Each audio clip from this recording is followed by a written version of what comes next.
Silvio, você tem uma história muito linda de superação, de construção de família, de vitória.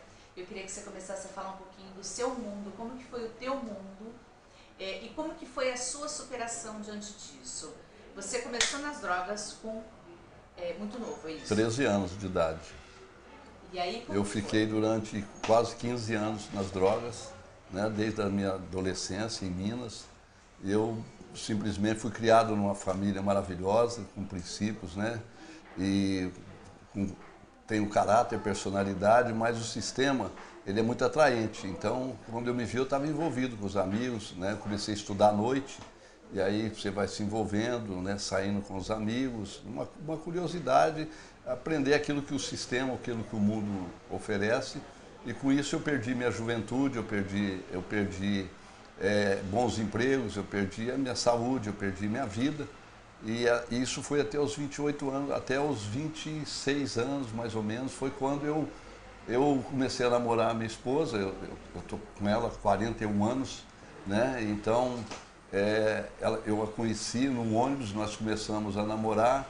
E até então eu viajei o mundo todo, o Brasil todo, em busca de prazeres, de satisfação, de drogas e tal. Uma vida totalmente desregrada. Foi quando eu conheci a minha esposa. Eu comecei a namorar, aí casei, aí começou a bater a responsabilidade. Agora eu tenho uma mulher, agora eu tenho uma pessoa que eu tenho que ter responsabilidade para com ela.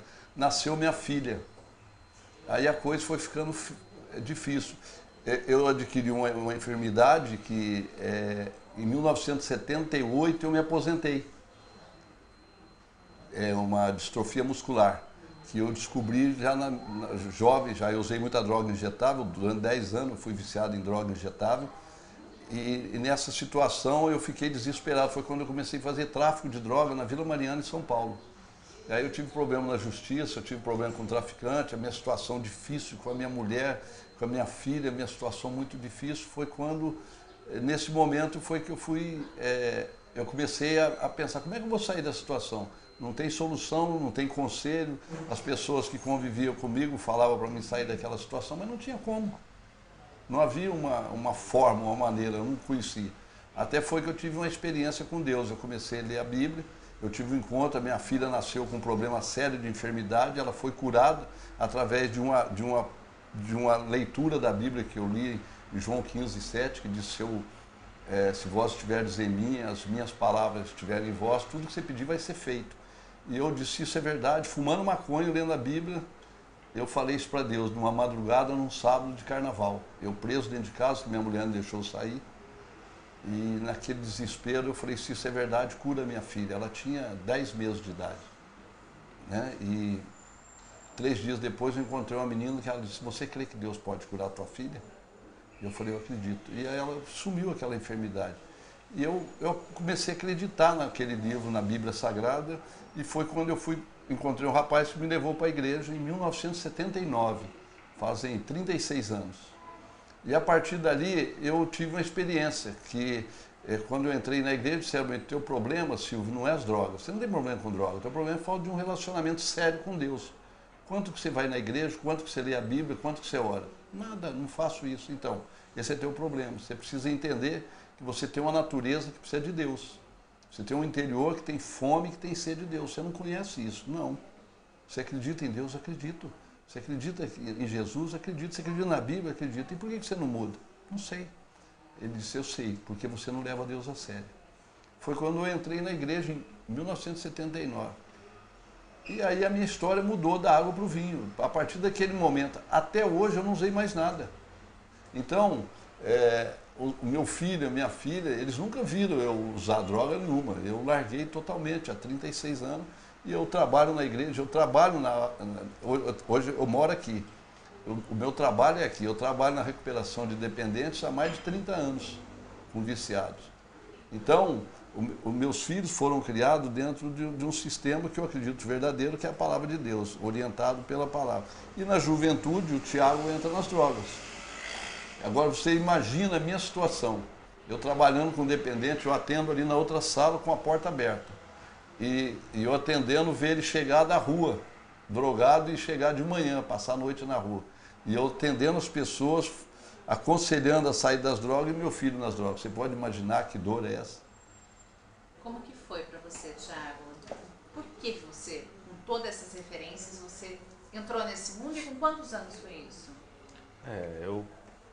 Eu cresci, posso dizer, com toda a estrutura, né, que uma família pode ter, mas eu acredito que o mundo ele tem um sistema montado para vislumbrar algumas coisas que elas acabam mais te consumindo do que você consumindo a elas, né? Eu, por volta de uns 15 para 16 anos, eu me envolvi com as drogas, né? Também através de escola, de pessoas que você anda junto, as pessoas estão fazendo, você naquele meio acaba, obviamente, se envolvendo, né? E fiquei praticamente uns 9 anos fazendo isso, 9 para 10 anos fazendo isso, né? De uma forma quase que diária e integral, né? Fumava maconha todos os dias, inclusive para trabalhar, de uma forma quase que natural, né? O viciado ele passa a entender que aquilo é o mundo dele, né? E aí como que foi esse desenrolar? Como que foi esse desapego? Como que você conseguiu entender que esse não era o teu mundo? Como que você conseguiu se apegar às referências que você tinha e talvez desprezava? No ano de 2004 para 2005, nessa época eu trabalhava já em São Paulo, já tinha ido embora para São Paulo, até porque não queria ter minha família perto para poder fazer as coisas que continuou fazendo. Que eu achava que eu deveria fazer, mas sem deixá-los chateados, né? E eu estava trabalhando nessa época numa produtora, eu era produtor de cinema, né? Fazia produções e tudo. E eu morava sozinho e trouxe na época a minha namorada para morar comigo, né? Que hoje é minha esposa. Só que nesse meio tempo dessa loucura, tal, ela não consumia nada, eu sim, né? Eu usava droga, fumava em casa, ela não. Fazia plantação em casa, que ela me falou. Tinha até uma estufinha em casa para mim, né? E aí eu lembro que ela veio a se converter com meu pai. Meu pai um dia foi pregar na igreja, ela veio aqui em casa, foi para a igreja e acabou se convertendo. E a partir daquilo, a gente não conseguia mais conviver bem, porque ela queria ir para um lado e eu queria ir para outro, né? E eu me lembro que uma certa situação, ela falou, olha, eu estou indo embora.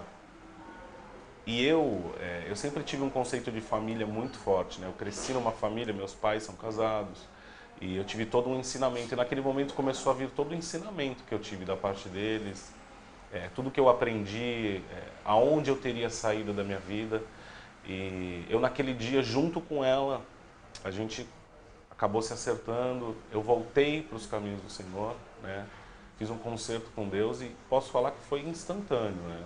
Hoje ela está aqui comigo, ela pode falar para vocês assim que a partir daquele dia, eu lembro até hoje, 2004, eu nunca mais nem bebi, não consumi nada, porque eu lembrei todo aquele ensinamento, tudo aquilo que eu tinha comigo, né, e fui atrás daquilo. Daphne, foi uma batalha para você? Como que foi, assim, sustentar e dar força para ele poder enxergar um novo mundo, assim? A princípio nem eu sabia como conseguir isso. E eu aprendi através de Deus também. Ele que me deu força e foi me ensinando. Eu também não era convertida, não cresci na igreja. E aí, vindo pra cá, o meu sogro começou a falar. Eu falei, poxa, eu venho de uma família que também não tinha o pai e a mãe, filhos de pais separados, né? E eu falei, poxa, eu queria tanto ter uma família diferente, uma família estruturada. E aí, quando eu comecei a conhecer a Deus verdadeiramente, ele foi mudando o meu coração. E aí eu comecei a falar isso para ele, poxa, a gente podia ter uma família diferente, a ser diferente, né? E comecei a pedir para Deus para que Ele pudesse transformar ele, para que a gente pudesse ser essa família diferente. E aí Deus começou a transformar, né? Através do nosso convívio, relacionamento, e Deus começou a transformar. Mas foi difícil, né? Foi, todo dia, foi. Todo dia uma sementinha plantada. Todo dia uma sementinha. Porque no começo, quando a gente está no calor da coisa, muito jovem, a gente não tem muita consciência das coisas, né? Quando a gente começa a ter a responsabilidade de pagar as contas, a até aquela rotina do casamento, da vida a dois, a gente começa a falar, poxa, quem pode me socorrer, né? E aí, através desse clamor mesmo de conhecer a Deus e Ele transformar as nossas vidas, foi pouco a pouco que Ele foi fazendo a diferença e transformou verdadeiramente. Eu acredito que não tem outro caminho que pudesse nos levar a isso, porque eu acho que a gente nem estaria mais juntos se não tivesse sido a transformação que Deus fez nas nossas vidas mesmo. Em mim e nele, né? Em ambos. Você teve bastante paciência. Quanto tempo foi assim para você conseguir esperar essa restauração?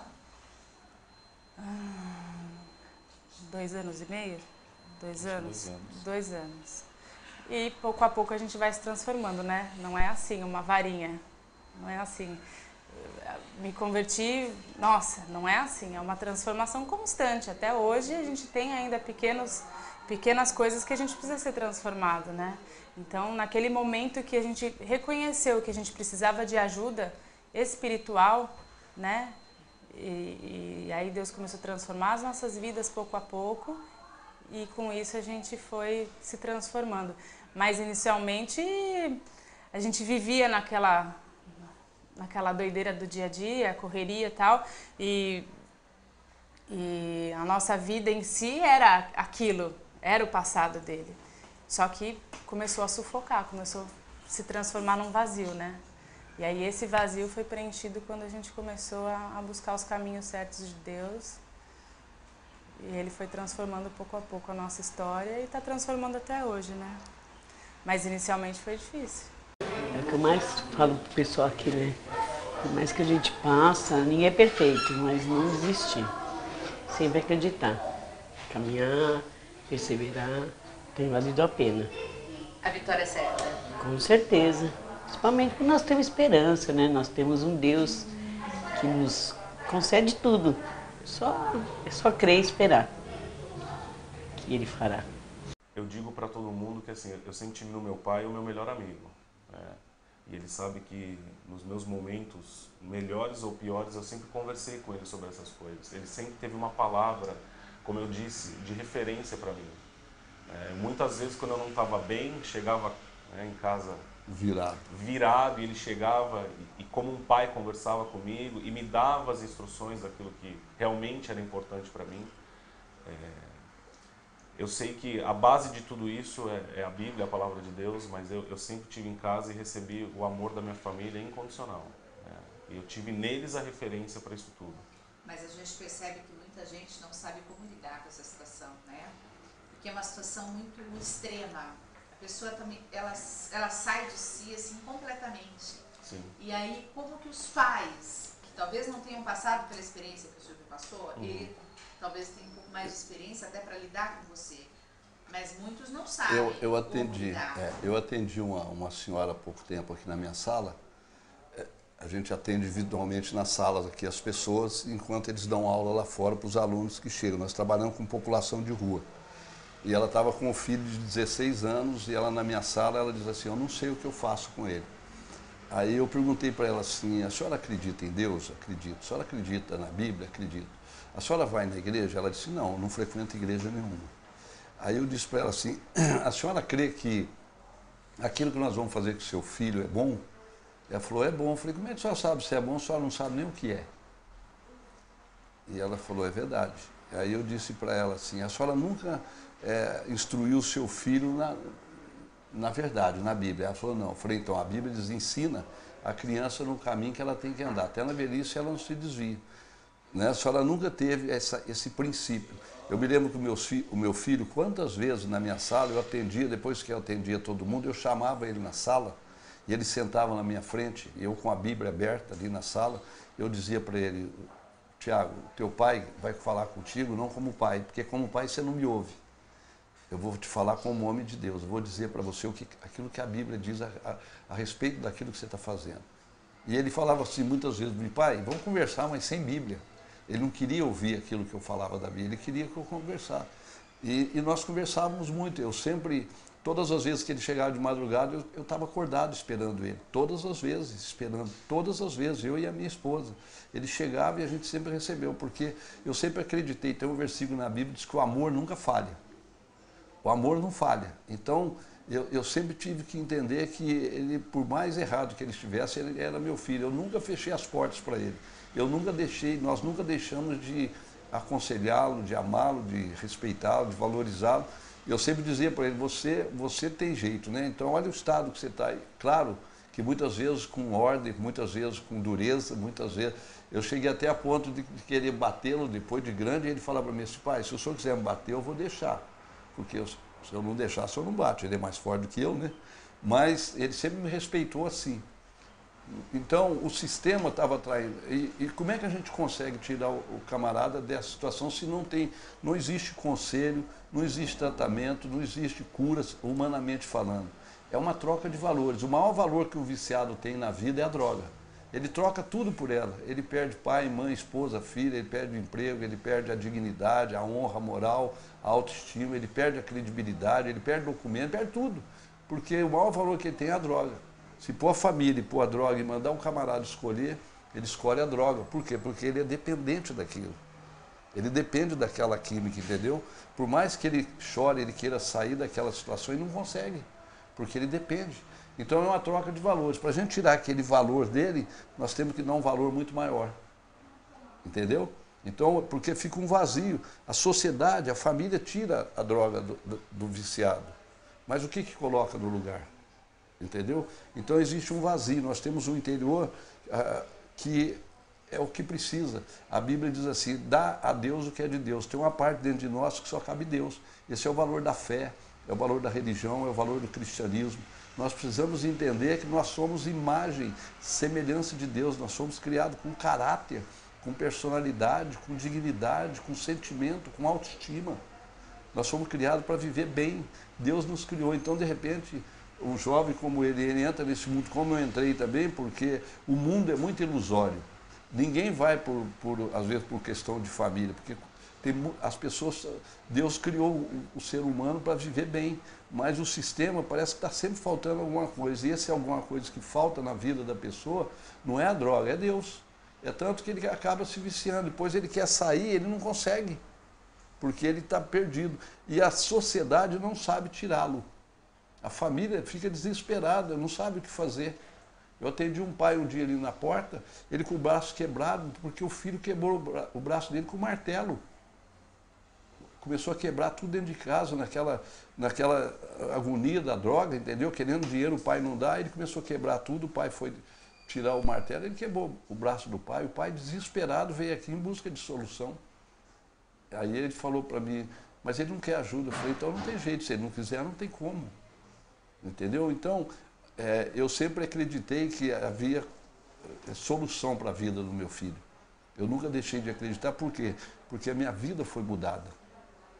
E eu trabalho na recuperação de dependentes e a recuperação é 100% desde que a pessoa quer. A prova disso é meu filho. Ele teve uma experiência e foi tão interessante que quando a esposa, ele me apresentou a Daphne, que eu não a conhecia, a primeira vez que ela veio aqui, ele já estava morando com ela, né? E ela me ouviu falando de Deus, eu comecei a falar para ela e ela aceitou esse plano e ela foi embora. Então eu pelo telefone ou pela internet eu conversava com ela a respeito da Bíblia, falando sobre ele. E aí você falou uma coisa, porque a pessoa ela não quer nem ouvir, não quer procurar tratamento. Exatamente. E esse pai teve braço quebrado, então se ele não quiser ajuda, não tem o que fazer. Aí eu falei pro pai. Mas ninguém quer ajuda. Assim, interessante, porque a pessoa quando ela está mergulhada nesse mundo, ela não quer ajuda. E eu falei. Eu queria, eu vejo que não só comigo, eu tenho amigos, tenho pessoas que eu conheço, e uma das frases que eu sempre digo é que quando você chega no fundo do poço, a única saída é para cima. A maioria das pessoas quando está no fundo quer sair. Sim. Aí elas buscam ajuda. Mas quando está no fundo do poço? Eu, graças a Deus, não sei chegar no fundo do poço. Eu posso dizer que na minha vida, a estrutura familiar que eu tive fez a diferença. Eu me lembro que eu tinha ido viajar, estava na Bahia, longe. E era um Réveillon. E eu lembro que assim, no ápice da minha loucura, eu lembrava da minha família. Era o que eu mais lembrava. Eu sempre tive essa referência. Algumas pessoas não têm.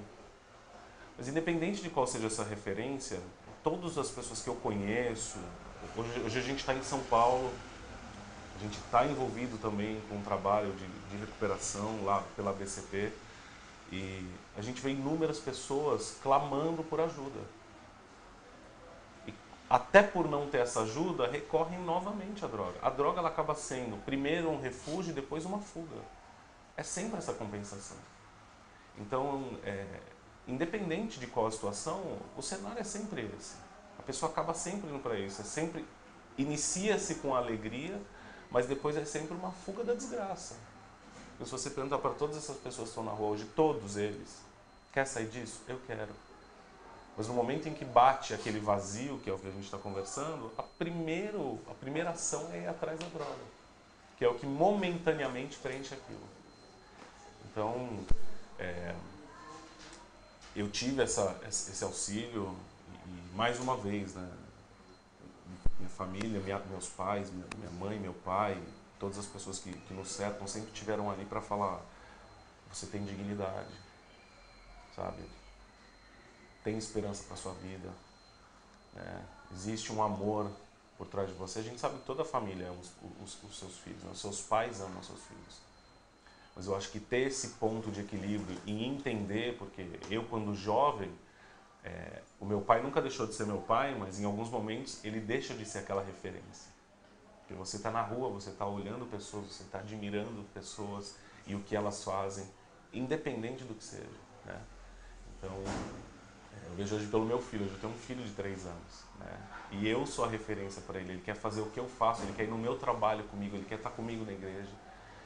Então eu procuro fazer as mesmas coisas e orientar ele nesse caminho e, obviamente, ficar alerta da mesma forma que meu pai ficou, para que quando sobrevenham essas coisas sobre a vida dele, a gente possa dar um respaldo, né? Então eu acho que isso é muito importante. Legal. O que você diria para ele? O que você diria para ele? Eu sempre disse para o meu filho, todas as vezes que ele saía, queria sair, eu falava: filho, quando você for entrar numa situação, qualquer situação, pensa em mim, naquilo que eu falo para você. E ele dizia para mim assim: pai, o senhor parece um urubu em cima de mim. Quando eu vou fazer uma coisa errada, eu vejo o senhor falando comigo, né? E sempre foi assim, né? Eu sempre orientei ele, e ele sabe disso, que às vezes que ele errava, ele pagava um preço. Eu me lembro que uma vez ele foi onde você foi, num jogo do Santos, e foi uma fase que ele estava brigando, ele era da torcida Sangue Jovem, e ele estava muito envolvido, ele não saía lá de dentro, ele ficava lá o dia e noite, ele não estudava, não trabalhava, não estava fazendo nada, só na droga, e ele viajava com o Santos. E era uma briga. E ele foi numa torcida, quando ele voltou, me ligaram que tinha acontecido algo com ele, ele levou uma pedrada na boca e abriu os lábios dele. Quando uma senhora trouxe ele era jovem ainda, e eu disse para ela assim: sabe como é que chama isso aí? Desobediência. Se ele tivesse me obedecido, não acontecia isso. Aí, passado um tempo, eu estava na minha sala, ele entra na minha sala de mochila, com a mochila nas costas, e dizendo: pai, uma vez o senhor disse para mim que, para mim não ir no lugar, eu fui, aconteceu um problema, eu fui contra a sua vontade e aconteceu esse problema. Agora, eu estou indo para a Argentina. Olha só, lá no Boca, lá La Bombonera. La Bombonera, imagina. Santos e Boca. Meu Deus, aquilo é um pavio de pólvora, é um barril de pólvora. Barril de pólvora. E você vai lá, filho, você não vai, pai. Ele dizia assim: pai, presta atenção, eu já estou com a mochila nas costas, eu estou com a passagem na mão, eu estou indo. O senhor querendo ou não, eu vou. Só que quando eu fui na desobediência, aconteceu isso, está arriscado eu morrer nessa viagem. Ele me encostou na parede. Porque se o senhor não deixar, eu vou. Então eu quero ir com a sua bênção. Olha que coisa. Ele sabia me ganhar, né? Então eu tive até que orar por ele. Fala: tá bom, o pai vai abençoar você. Porque eu fiquei pensando, se ele for na minha desobediência, acontecer uma desgraça lá, quem vai sofrer sou eu. Não é verdade? E aí eu falava para ele, filho, eu vou orar por você, mas não faz nada errado. E aí eu sempre orientei nisso. Eu sempre falava para ele, a tua desgraça é a minha, o teu sucesso é o meu. Né? Naquilo que você prosperar, naquilo que você tiver sucesso, meu filho, eu vou estar feliz, porque o teu sucesso é o meu sucesso. Bom, o que eu tenho para falar é que agradeço muito ao Senhor por tudo, amo muito o Senhor e quero dizer que o teu papel como pai na minha vida foi essencial, viu? Obrigado por tudo. Tá bom? Te amo. Te amo. Deus abençoe.